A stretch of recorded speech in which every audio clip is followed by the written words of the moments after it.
mbala liboso na sembaka na loboko tango aye ko gifle ngai na tangi siko liboso na ye ya sentir pona kotsa ye na kati ye pe atenir ngai na corche oyo atenir ngai na corche tanto bandi ko sani ko bendana na ye ponto kota na ye na kati ene sama mwa likia tanto bandi ko we na pona kotsa na kati elema na ye aye siko le tina azara pe aye siko akanginga simu Etina aye atiki o ya pasa ya pona problème abo atiki o ya za liboso aye sima pona sani abi miso ya za sima a récupérer ma soeur à protéger yango. Le commandant avait retiré son arme lui en tenant.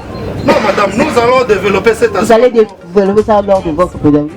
Au Kangiye na tongo wana asalaki résistance. Oui asalaki. Ah nasima bitumbe bimi yonaye. Ba trouble. A trouble bimaki. Si ma trouble commanda yaki. Ajala pepe mena tango amona yebisi nga kote na bolok. Abota na timbe na lepeka aboye abetinga jif. Bala moko solution ya ba fête na bino eye papa mama agence univers service eye bona bino partenaire sur na Asie na Amérique na Europe balobi ko banga te pour ba fête marchandise na bino otinda ba colis na bino nyonso na agence univers service bituka na bino ba colis na bino nyonso otinda na agence univers service sécurité à malamu ezali avec un partenaire idéologique et zomi wapi adresse na bino na mikili ya poto yango na République démocratique du Congo to zomi wapi to zomi na capitale na Kinshasa sur l'avenue Farad 27 bomi na Kasavubu arrêt Lubumbashi kobanga na yote papa mama agence univers service et pour la sécurité bino ba coller na bino et ko comme avec PPL agence univers service balobi fimbu ya agence ezalaka moko et pour moi tango conteneur eyaka ba client bien servi bien assis avec un partenaire idéologique bon contact benga biso na ba numéro ebimi na écran na yo agence univers service ya mwana mboka papa Simon Mazabi na kati ya France et pour na Kinshasa. Madame le Président, il a démontré qu'il avait son arme au dos, mais il n'a pas démontré comment son chef a récupéré son arme, parce qu'avec ces fils ici, comment lui qui tient une personne humaine, son chef vient et le temps qu'il faisait, ce n'est pas encore terminé, Madame le Président. Quand il dit son chef, je suppose que c'est un officier. Un officier hiérarchique. Il ne peut pas, en lieu et place de maîtriser les civils qui n'est pas armé, les chefs recourent à l'arme. Est-ce qu'il peut vraiment passer au porteur au robot, Madame le Président? Un adjudant ne peut pas venir chercher une arme devant un sergent. Non, je ne crois pas. Prévenu Tumba. Oui, ma commissaire. Oko yebisa tribunal la sai koma kindenge nini mukonzi na yo ya kozwa yo nduki na mukongo koma kindenge nini tango amoni ngai tosimana oyo azolinga kokota na boloko te ekomi ndire tozokonda na ye asimi ngai na mokongo oyo eza ti tango asimi ngai na mokongo boya kole ngai nazinga bisika moko okomprendre ntango moto asimi yo na korge boye nazinga eza bien te mosusu camarade na ye so aye nsima na ngai akole ngai soko nsima atinga kasi ntango amoni boye aye mpo na sani abimisa masor na maboko na ngai amona moya tosala nini asécurité masor ezala na maboko na ye tomona moya tokoti oyo na kati elinga sécurité kaka masor ebima na maboko na ngai azwa yango mpona tomona moya tokoti oyo na kati. Madame le Président, merci. Où s'était-il passé? Prévenu Tumba, makambo elekaki wapi? Ekaki na bio na poste de relais pour na bandone na Kinshasa, poste de Kinshasa. Exact place ni. Exact tout près A. OK. Amen. Madame le Président, le prévenu peut-il dire à votre tribunal s'il avait tenu la partie civile qui a par la main gauche, par la main droite ou avec les deux mains? Prévenu Tumba, benge yeba osimbaki kiala na maboko liboko ya mwasi ya mobali ou bien na maboko nyonso mibale? Na simbaki na loboko moko. Sikota. Ya azali na droite na ngai nde bisika na sali na simbelaki. Liboko ya mwasi ya mobali? loboko na ngai ya mobali donc nasimbaki natiaki eka donc loboko boye nde camarade na loboko nini à droite. Très bien. Madame le Président, vous allez comprendre que il s'est fait piéger. Regardez Madame le Président, il vous dit tout de suite là, moins de 10 secondes, il avait son arme sur son épaule, au dos, à droite. Il tient la partie civile avec sa main droite, comme ça. Et donc, pour qu'une arme qui a une bretelle sorte de son dos, il faut qu'il lâche la main. Il faut qu'il lâche la main pour que l'arme sorte. Et dans les conditions pareilles, Madame le Président, pensez-vous que le prévenu, le commandant avait retiré son arme, lui, en tenant? Non, Madame, nous allons développer cet aspect. Vous allez développer ça lors de votre pédagogie. Nous avons accordé la parole, nous avons encore la parole. Prévenir Tomba.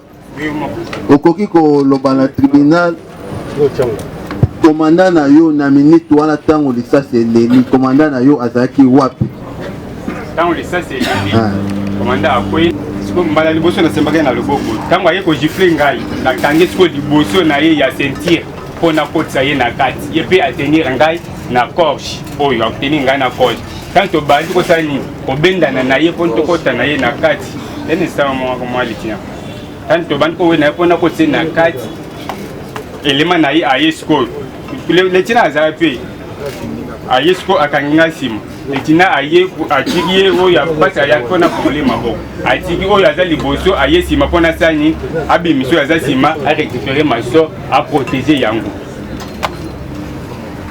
Est-ce que omonaki place nini sasi ekotaki na nzoto ya komanda na yo?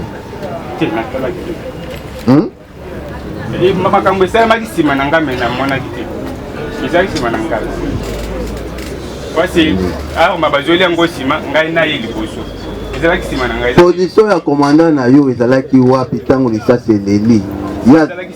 Azalaki nsima na yo mais ye témoin vivant parce que ozokanisaki ozalaki yo moko oyo azalaki alobi bongo te yo olingi kobeta ye lisasi ya batami na nsima komanda.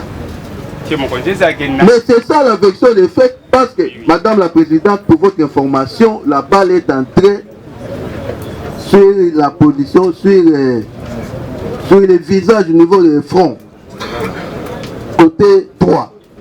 C'est là, la balle est entrée là-bas et sortie. C'était comme ça en face, il visait la victime ici. La victime est allée trouver refuge derrière le commandant et c'est comme ça le commandant a subi. Il a tiré sur le commandant. Le commandant était en face de lui. Il était en colère parce qu'il traînait sur la boue, sur les boues. La boue, j'allais dire. Par les messieurs ici. Il était humilié. C'est comme ça qu'il voulait venger. Tout est passé de ça. Lui, après avoir été roulé sur la boue, traîné sur la boue, il s'est dit non, non, c'est comme ça, il n'a pas voulu suivre ce que ce commandant lui demandait. Il a manipulé, il a manié son arme, et c'est comme ça, il voulait abattre les messieurs a trouvé refuge derrière le commandant, et le commandant a suivi. C'est ça la vraie version des faits. Parce que la manière dont il est en train de vous expliquer, c'est pratiquement impossible. Parce que lorsqu'il ne faut pas que l'arme était derrière mon dos, les canons étaient vers les bas. Les canons étaient vers les bas, ça ne pouvait pas atteindre le commandant sur le visage. Et surtout, le témoin est là. Celui qui a vécu les faits, il vous dit Alinga Betangai, Ngala Keko Batama na sima ya commandant. Donc voilà au moins les faits. Nous savons qu'il était emporté par la colère. Cette arme, les gens ont toujours dit, les mieux connus, c'est une arme en mémoire, c'est une arme qui réfléchit. C'est pas facile pour la manier. C'est pas facile, ça demande beaucoup d'énergie. Ça demande beaucoup d'énergie. Mais la manière dont je vous explique que je l'ai maîtrisé, j'ai cherché à faire ceci, cela. L'arme est sortie, la balle est entrée dans la chambre et ça crépitait. C'est pratiquement inconcevable. Nous avons Nous avons encore la parole. Merci, Madame la Présidente. Nous avons quelques questions à poser au prévenu. Prévenu, Okoye Bisabiso, tant au Kangiye, na tongo wana. Asalaki résistance. Oui, asalaki. Nasima bitumbe bimi yonaye. Ba trouble. Trouble bimaki. Si ma trouble commanda yaki. Azala pepe mena tango amona yebisi nga kote na bolok. Abota na simbe na lepeka aboye abetinga jif. Bala moko abimi bisika zalaki aye na ngondo parce que ateni nga na ilamba abandi obeti ngondo ye moko asati. Donc il y a beti au gifle, commanda beti ngondo. Ngondo. Na sima ya kobeta wana amoni ke commanda beti ngondo aye pe mbala moko apolingai. Tika na loba. Donc répondre à la moukoussé. Donc il y a beta qui ombata, commanda beti ngondo. Boyeta Nasima, Massa c'est bimi, et puis commanda. Boyeta Massa c'est ko bima tam moninga na kangana zima. Commanda epé pour na sécuriser récupérer my store. Ndé bisi Massa c'est ko la sima nangai. OK. Tango epé na récupérer my store. Ezala que Massa c'est lili tango abeta ki ngondo ti. Bon siko ozo réagir ndeni. Boye à lobby yonde ozwi mundu ko lingo beta ye ya kimi abatami sima commanda. Réaction no ezani. Ngai na kangaki yebo. Ndeni na ko tu passe Massa c'est zala ke na za na réaction ya ko boma le ko ça c'est beti commanda. Musu c'est tikala na lingna boma yeka. Le col Massa c'est zala ki donc na za na likambo na yeki zala ko ko talise ko zo c'est na moral. Na za na liti c'est zala ke na za na poste ya ko boma ye. Le col ça c'est zo ki moko zinanga moko na lina beta ye Massa na mi beta pe Massa. Le col na za na ye likambo te ou bien na za na ye problème ti. C'est pour cela au moment où na sani ngande mutu na kanga ki ba comme ça ça sima ngande. Monsieur le Président, l'instinct de survie n'allait pas permettre qu'il donne la mort à son commandant et qu'il se tue. Voilà comment nous voyons la chose. Yé babundina yé. Par la suite, yé kuna akufi. Yé lobby ça c'est bimi en moko. Pour nous, c'est lui qui a tiré sur le commandant. Donc il a manqué sa cible, il a atteint le commandant. Voilà comment nous voyons la chose. Prévenu, comment ça s'appelle?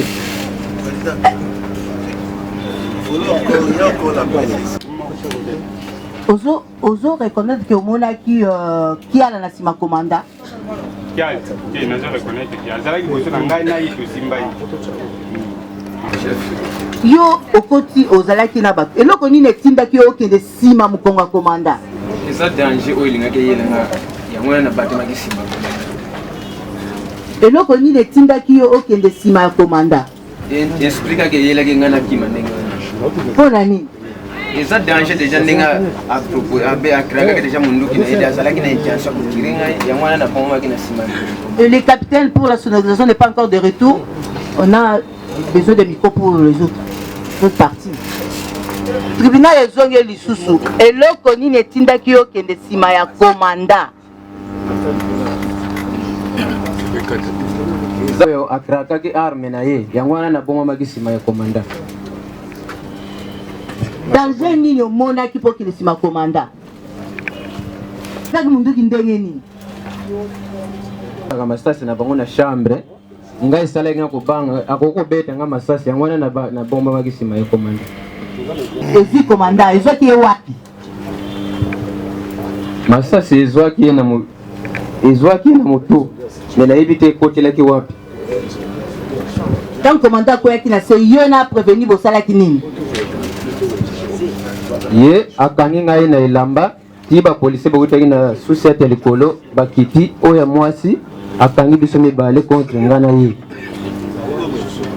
Wana commanda zaka na se. Commanda zalega na se. Ya kokufa. Akufa ki sur place te zalega na se wana na epi poso zalela kite. Wana prévenir pas moni commanda na ndenge alali na se. Amona ki ye. Aluka fiche. Ils vont chercher la fiche. Ils sont dans l'obligation de chercher la fiche. Ils sont dans l'obligation de chercher la fiche immédiatement. À mon avis, commandant n'a pas quoi de pe massa sézuye. À mon avis. Prévenir Tumba votre réaction. Mon président ngai makambazi le ba. Wanga na yibiti. Tango ba y récupérer ma store c'est manangai. tamba zo wele la yango comme si asani akwei nansi moninga na ya pakati mbang ye pe apakati mbang o comprendre na landa kiye na vie ezala kinga na bomi mo kontina ngai na lina tika ya kima kape na so maso na ke parce soki na za na masto na ngana masas motako te milanga liboso ti ezala kinga na bomi na lina tika ye akende ngape na sani na kima loko na yeba ke na bomi no sa bantu ti c'est pour cela na kanga kiye ponto kende na ine ya selo to samba na ye. Donc, oyebaki ni na oyo toloba. Na lobi ta na moni innocent. Asa innocent pas ça lobaka ndenga za boya lobaka ta finga mutazala kale à l'aise sola kana bantu bien.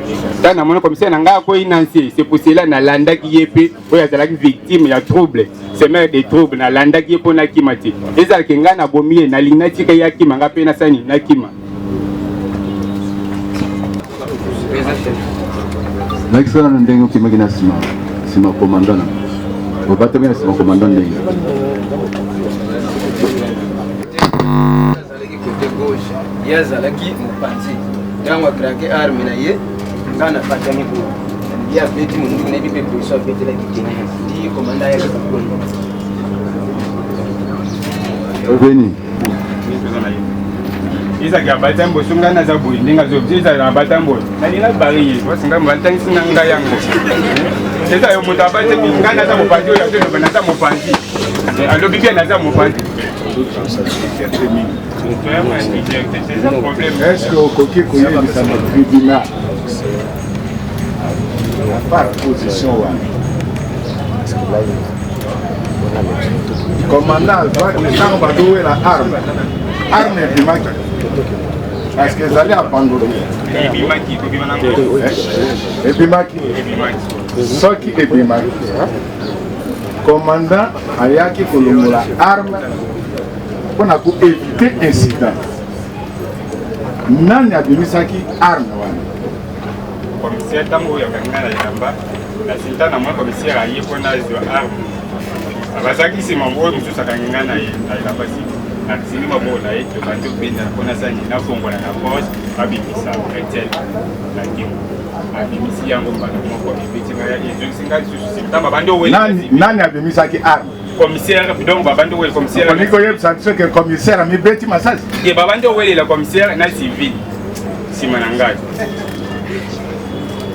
commissaire na civil bakomi kowelela arme alors que commandant ayaki na ye kolongola arme yango ati yango mopasi oui entre temps moto oyo yo olobi ke obatami nsima commandant alors que okangamaki na nzoto ye akangi yo yo okangi ye boye ye akangi yo na elamba okomi nsima commandant alors que ye alobi commandant aza na nsima mokongo na ye okomi nsima commandant ndenge nini et puis mandoki commandant aza récupéré epa na ye ye pas expliquer un mécanisme à mise à feu pour tirer il faut hein, n'est-ce pas? Il faut à la moto au tirer les colonnes pour viser. Alors il y a ça si maman comme on a eu, si maman comme on a eu, a eu les armes, na arme, na y, parce si maman comme on a eu, a petit arme à mon dégaine.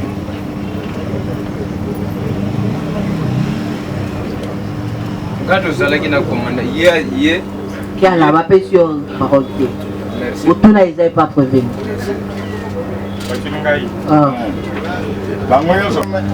Pour éviter incident grave, n'est-ce pas? Pour nous koyebisa na biso ke kaka ye moko na mi beti masasi. Eza ye moko te. Ngai na takaki oyo tozali liboso. Moninga ya oyo. Parce que 3 personnes, donc 2 personnes balo attaque masque ye oyo ala attaque masque ti. Oyo ezalaki sima na ngai, ye oyo babandi owelela na komanda kwa babisanga masito. Makambo esalemi sima na ngai. Ye azalaki liboso na ngai. Olingi oyebisa na tribunal que bazalaki kowela arme na commandant de arme ebetri. Alors que le commandant yaki na intention kozwa arme. Kozwa arme. Sikota babandi owelela na civil. Ndenge masasa ebetami ngape na yebiti parce que esalemaki.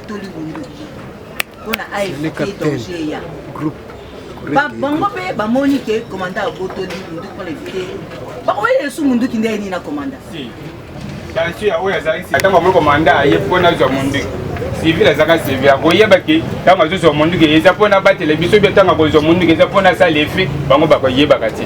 Tanga mo commandant aye asimi bana mo mundu ke ezalaki na mokongo nanga pona bimisi yango.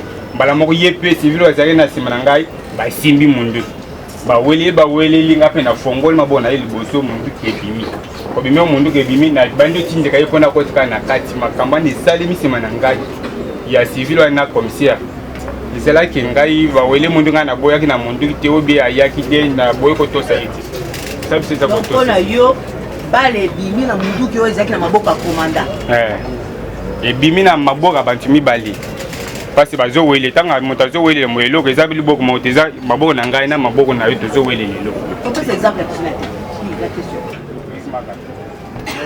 mino zo yebisa population te ya munduki wana c'est-à-dire ebetaka pamba te ministère public pe awutaki koloba wake c'est une arme intelligente donc soki omanie yango te ekobeta te mais comment munduki no na mokongo ebimi swabala olingi koyebisa biso ke yo na munduki wana osali usage te munduki yango moko ebeti komanda na yo akufi c'est-à-dire eza yo moto obomi ye te lisasi ewuti na munduki yango moko yebisa biso munduki wana ndenge osimbi wana ebetaka ndenge nini eri mosusu ozokomprendre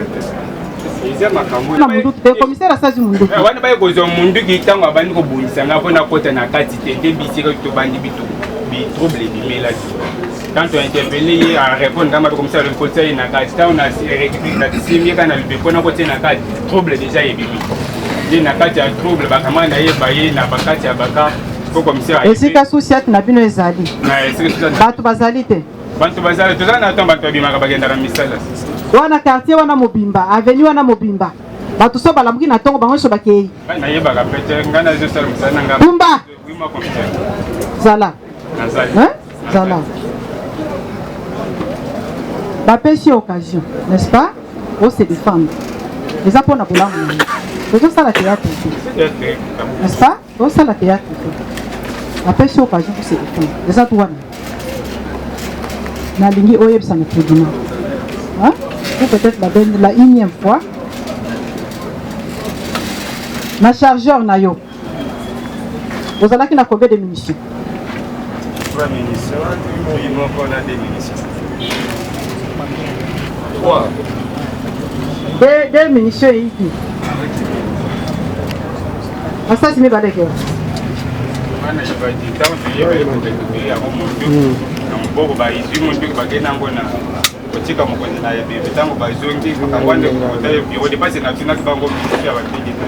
Yondo yebi soda na tongo tongo bapese munduki eloko liboso bapesaka ye fa ye ba numero munduki na ye ayeba pe na munitions eza na kati ya munduki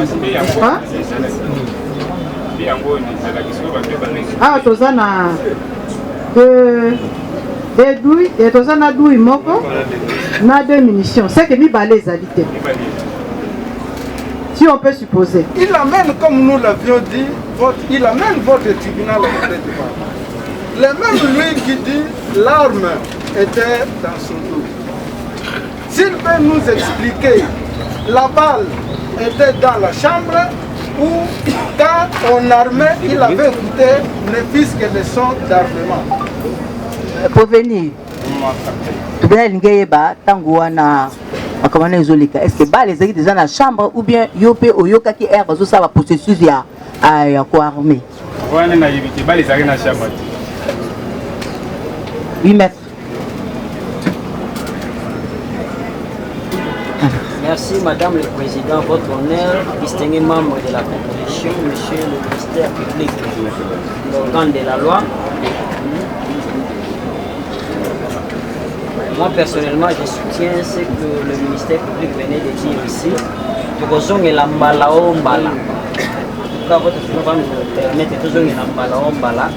Madame le Président. Aujourd'hui, je ne sais pas comment la. Tout ce qu'on identifie aux zombies, aux ndoki, aux nani.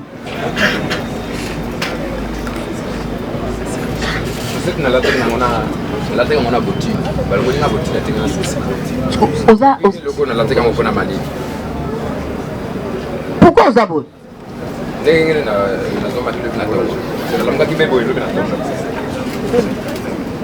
Ministère public.